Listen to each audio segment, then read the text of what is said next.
You were telling me about Rosa Gishner's family. Yeah, Rosa Gishner, she was a sister of my husband, maybe the fifth one or the sixth one in the family. I don't remember exactly how they was in the ages. And she married her uncle, who had that grocery store. He was a Gishner, brother of her mother. But she was, as a child, since the Thiebergers had 10 children in the house, and they couldn't probably feed all the 10 children, so they gave one to here to the brother and one that was family member. And so that Rosa worked for that uncle, Gishner, who was a brother of her mother. And when his wife passed away, she was probably in the 20s or maybe even more, so he married her. But he died after a few years. When we came down to her house, he was gone already. I knew him very well because I was married before he died. What was his name again? Gishner, Siegfried Gishner. And she married him and she had a daughter with him. But from the first wife there was a daughter too, but she didn't live with them. Only a sister of the first wife was still in the house, and he had an agreement with, she was a paralyzed woman, that sister of the first wife. Do you remember her name? Yeah, Alma. Alma, her name, she was never married. They had to do everything for her. And you had a daughter. Your daughter was, at that point, about 2 years old. Well, when the war broke out, she was 2.5 years old. She was born on the 19th of February, 1937. What do you remember? What are some of your earliest memories of the rise? No, not of her. I only remember Hitler. Of Hitler and of any problems brewing as far as the Shoah is concerned. Oh, the Hitler, when Hitler came. Well, when Hitler came on the, we didn't, in the first, what was it with him? I don't remember him.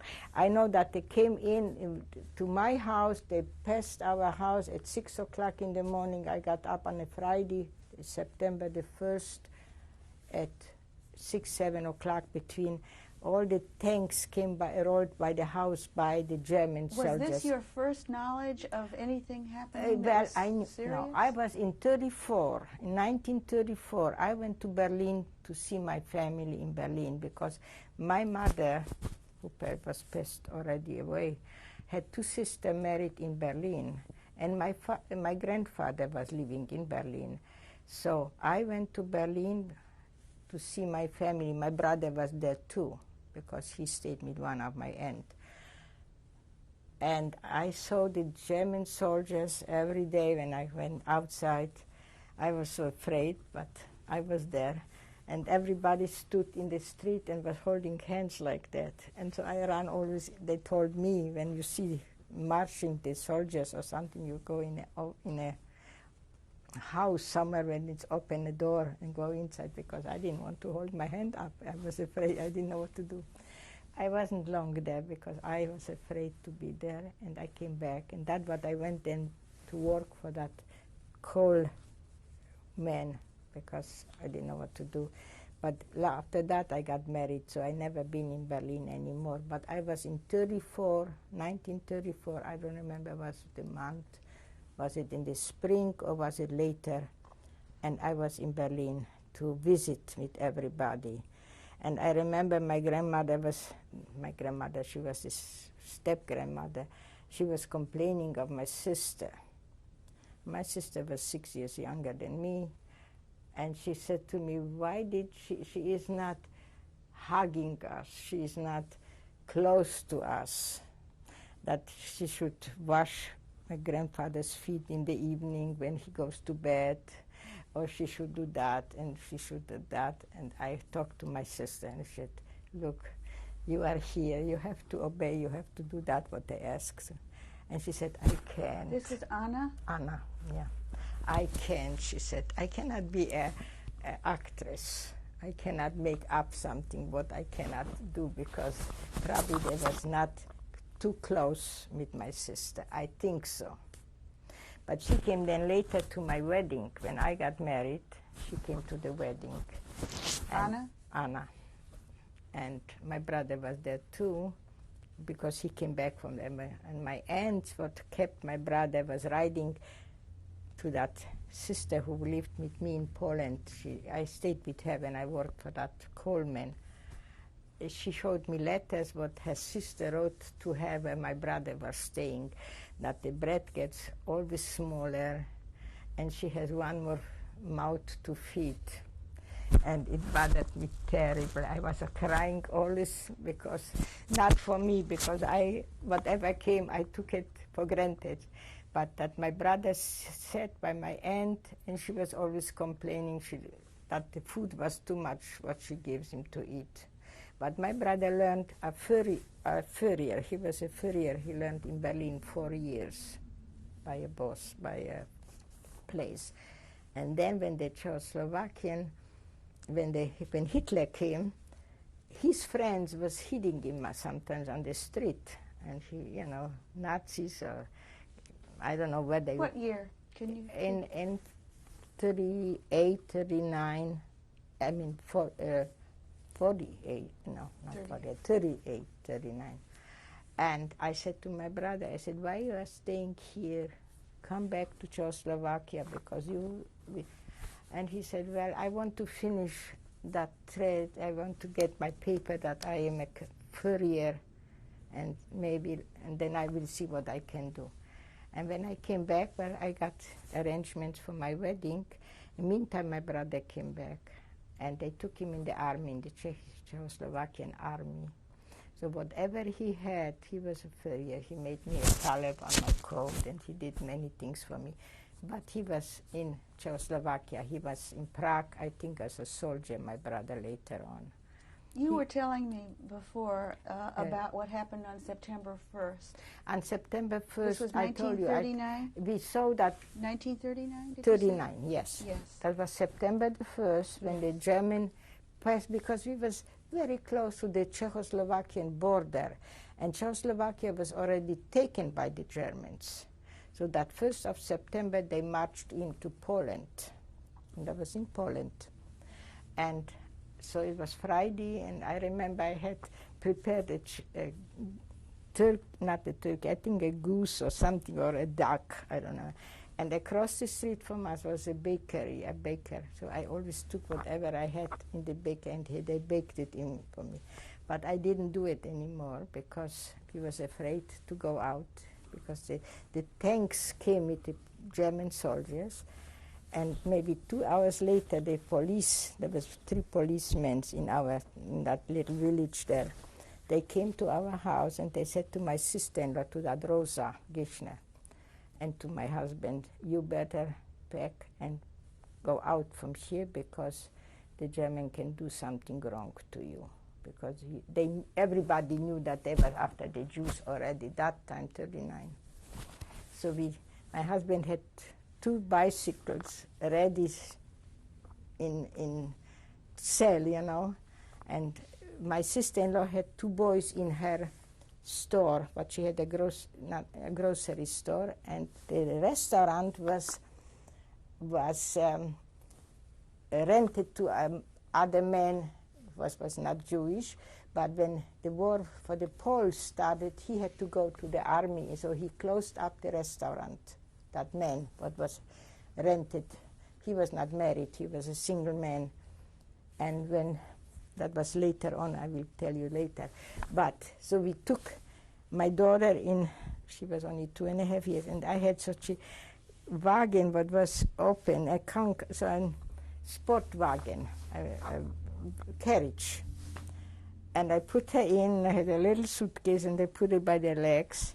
And my husband and the 2 boys from the store, from his sister, and my sister-in-law and her daughter, we all ran away. And they came with us, the boys, and they took the bicycles with us. And we traveled 11 days till we came almost to Tarnów, or somewhere in the forest. And Where did you sleep? What did you eat? Wherever we could. On the street, we walked mostly. Mostly we walked. We stayed a little bit sitting somewhere, and we came there, and the German caught us already. They was behind us. There was always fire in the back. But it was terrible. Everybody was running away, not only Jews, but the Poles, with the horses, not horses, with the cows, and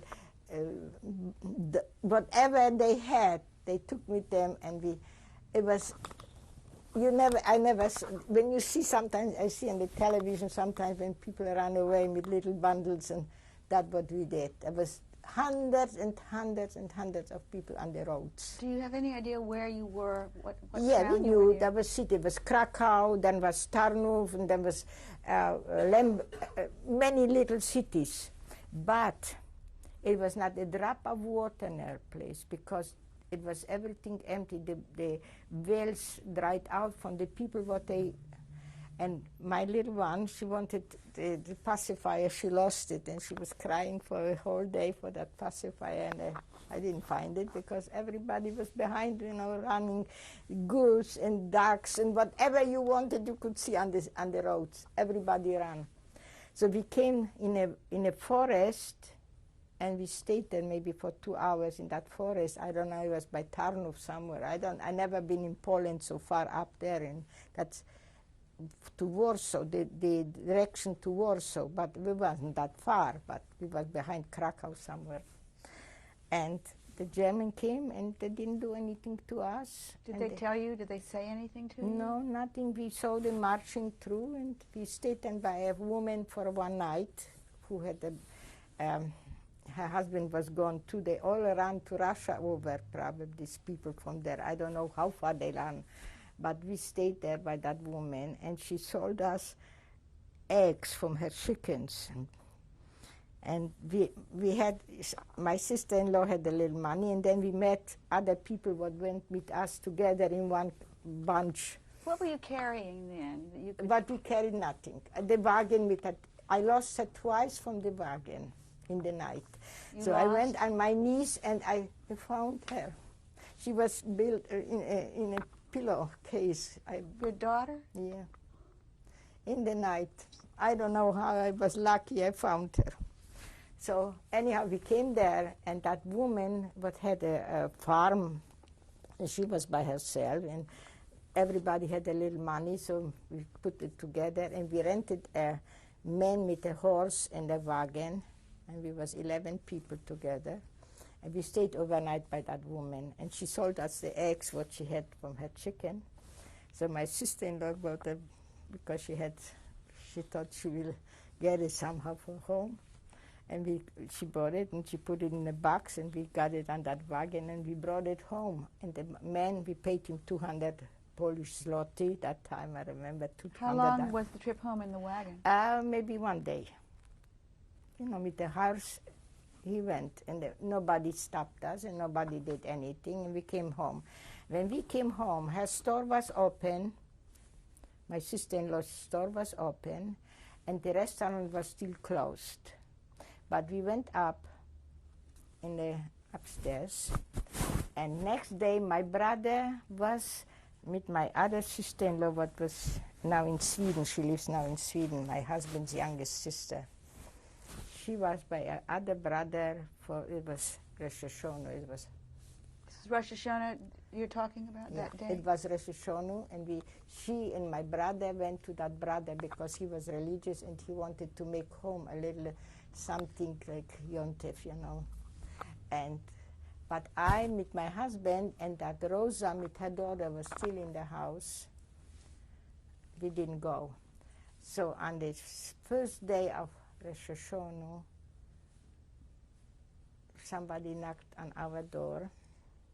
Not knocked, but through in we had a glass, like when you come upstairs in our kitchen was a little, like not a pantry, a glass door with a little, we had something always there. They worked, and there was 10 of the young German boys with that they had that black, I think black uniforms and had red stuff. And they took my husband out of the bed. It was maybe 4 o'clock in the morning, 5 o'clock in the morning. And before we left that day, my sister-in-law put something in her cellar from the store, good stuff, what she thought maybe when there will be a war or something, she should have extra something.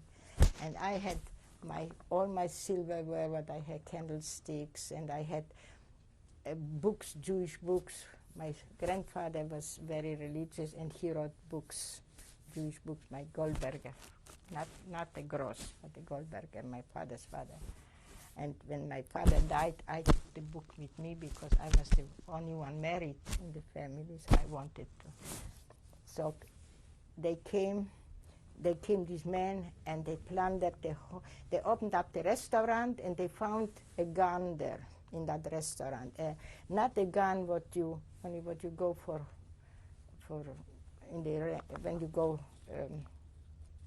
shooting, like here what you call it, for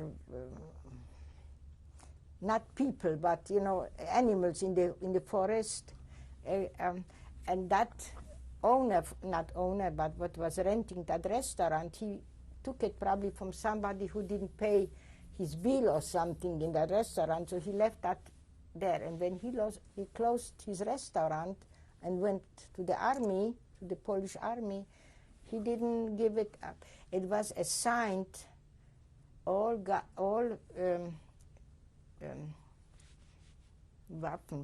how you call it in English, what you shoot or what you do something, have to be turned to the Germans then. When we came back, I'm talking about, it was 10 days, 11 days. So you said they took your husband? They took my husband. Did they take anyone else? They took him, and first of all, they put him in a corner. And that was the eggs what we brought from that lady, from that woman there, what we brought in the box. They took all the eggs and they threw it at my husband. He was from the head to the bottom with eggs, with raw eggs. It was no good. The eggs was no good anymore because it was so hot that days, and we couldn't cook them anymore. But we thought we will have them for the chickens, to cook them and give them the young chickens, because my sister-in-law had maybe 5 chicken and eggs sitting, and when we came back, there were so many, the little ones already, it was like in a country. We was living in a country. What did they do while they were throwing them? Did they make any sounds? Did they talk? Did they scream? No, they only do Jude, and they threw it on him, They ate everything what that restaurant had, sardines there and maybe something, because he had a restaurant, You said they were hollering a word. What was the word? Jude. You see, I have a Jude too. I gave it to my daughter. I have that. I can see it on that. Everybody had a Jude here. Later on in the lagers too. You say that your husband was the person that they took? And so they took him right away on the car. They had a station, not a station, a truck, and they took everything what was in that hiding place. They took out from there, and they took it on that truck. And then they put my husband up there too. And I lived upstairs in that side where the truck was standing in the not garden. It was like a driveway in. And I ran with my child. I see it like today. I was holding her on my hand, and I opened up the window, and I was screaming, why did they take him? He didn't do anything for anybody. He was doing nothing for anybody. And one came with a gun from down. I was on the second floor. I was on the second floor, and I was on the bottom in the driveway there. He took the gun, and he said in German, you verfluchte Jude. You terrible Jude. I don't know how to explain that word. I will shoot you if you don't go away. And I don't know if I moved from that window or the wind blew me on the side, and 2 or 3 shots came in the ceiling in my house. And I was holding Renee on my hands, and they didn't hit me, only I don't remember till today if I moved or the wind blow me on the side or God blow me on the side. I don't know, because I was screaming from that window, why they taking my husband on the truck. Did they take any other Jewish men besides your husband? Other couple was other men. Later on, they took him too. But this day? But they said later on, because they kept him in a jail in Billits. They took him first in a place 3 days. He told me that all the Jewish books was in the toilet and they was ripped up. My books, what they took out from that, the Jewish books from my grandfather, what he was writing, you know.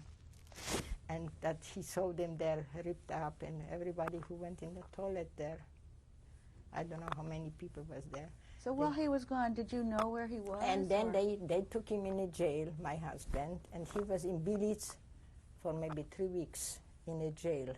Did you know where he was? Yes, I Who knew. told you? I went every week. They allowed me to bring him underwear, fresh underwear, and he sent me back his dirty hand. I didn't see him, but I know that he was there because his sister had a very good friend, a German man who was in that village there, and he found out for us where he is. And so they let me come to the jail door, and they gave me his dirty laundry, and I brought him fresh laundry every week, 3 times. I had to walk 2.5 hours to Billits from my hometown, from that place where I was staying, where I was living that time. And all the time when I gave him the laundry, I put some money in, you know, some picture. He asked me always, sometimes it was a newspaper, but he packed that dirty laundry, so he wrote to me, send me picture from the child and from you. So I always did. But he wrote to you? Yeah, on that paper what I got the laundry in it, you know. And I sent him again fresh laundry. So the 3rd week when I came, I sent him, I think, I don't remember how much money I gave him because he could help himself maybe a little bit there. There was 11 men in one room there in that jail. He was the only Jew, but the other one was not Jewish. But there was some other that was against the Germans maybe, or they did something wrong. And there was my husband later on when we found each other back, he told me when they slept one next to the other, there was a small cell for 1 or 2 people in the cell. He was in arrested. When they slept. When one moved, when one turned, everybody had to turn. And so the same thing. But my husband had always better because he was washing the dishes in the kitchen. So when something was left in the soup dish or something like from the kettles, what they brought for the other ones, he could always a little bit. And he had more, he spoke German, very good, because he had the German schools too. And he was always helping everybody. Everybody liked him. So when he got my money, so he helped himself a little bit, probably in the kitchen with it. I don't know who was there. But a week before he got out from there, his brother was arrested. Brother's name was? Simon, his brother. And he lived now in Lyon, France, but he died a few years ago. He was a butcher from home. He had the butchery in the house because they had a kosher butchery in their parents' house, and he was the butcher. But he's married, and his wife is still alive in Lyon, France. She was here not a few years ago. But this brother came because they caught him somewhere, and they brought him in that cell. And my husband told me later, because it was later, that he heard somebody screaming the whole night in the cellar because they hit somebody in the cellar, and he was screaming lower than he was up. And he thought it was the voice from his brother, but he didn't know. In the morning, they brought his brother up, and that was his brother in the cellar. They caught him somewhere, and they brought him down there.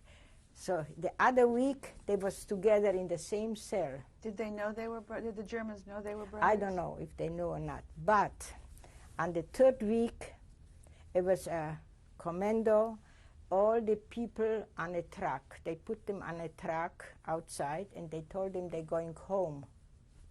And my husband was in that. And his brother had to stay. So my husband, whatever he had left, the money what he had, and the underwear what he had, what I brought him, he left for his brother. And his brother was crying that my husband getting home and he has to stay. And then the same day, my brother came home. My brother-in-law came home to me from the court, from that jail there. And he told me that when they came after my husband and all the men was out, they came for him and they told him he can go home. And he came to me. And he saw a big truck with all the men from that cell and other people, even women was on that truck, and they took them somewhere, and he didn't know where. And you didn't know where your husband was going? No, for 2 months, 2.5 months, I never. Then my father-in-law was in other part somewhere, and then they came to me because I lived still in that house by that sister from my husband, and the mother too. So when he came, my father-in-law came too, and he said that few days ago, other Polish man came to him, and he was jailed before in Krakow in a jail, that man, not my brother-in-law, only that man, and he was for something what he did, I don't know, stole something or something, and they brought him on that truck too with my husband down when he was brought from that jail out on the truck. He was on the truck too, and he was with my husband the whole time in that other place. And he came to my father-in-law because he ran away somehow, and he came to my father-in-law and he said to him, "Is your son Erwin Thieberger?" Because I was with Erwin Thieberger there and there. And my father-in-law came and told me, because everybody told me that they saw him shooting on the road somewhere, and he's dead, and he's there and there. And they told you your husband was dead? Yeah, people, people from that city, from that village there, they thought they heard shooting and that, and everything was telling me, and I didn't know what to believe anymore because I didn't know where he was. Nobody knew. So when my father-in-law came and told me that a man came to him and told him, "You're the Thieberger?" "Yes." "Is your son Erwin Thieberger?" "Yes." And he told him he is so beaten up, you will never see him anymore because he's very bad. And I ran away because I was lucky. We worked outside something, and I ran away. 2 days later, when my father-in-law told me that, he didn't want to tell me first. But 2 days before, one day he said to me, he told me, that other man who lived in that village too, Herschlowitz, his name was Herschlowitz. He had a wife and 2 boys, or 2 children, I don't know, I forgot what he had, a girl and a boy. He was arrested too, together with my husband and on that truck too. But he came back after 2 days when the man came and told my father-in-law told me about that man, what told him that my husband is so sick. Came to my house, that Herschlowitz, Mr. Herschlowitz, and told me he was together with my husband the whole time, and he was on the truck, and everything he told me. He said when we came up there, that was in Czechoslovakia, by Troppau, it was a city, a big city, and he was there with him. There was an old barn from a sugar factory, and all the people what they brought in that truck, they put up there. And there was Jewish people and people from... We're going to have to stop.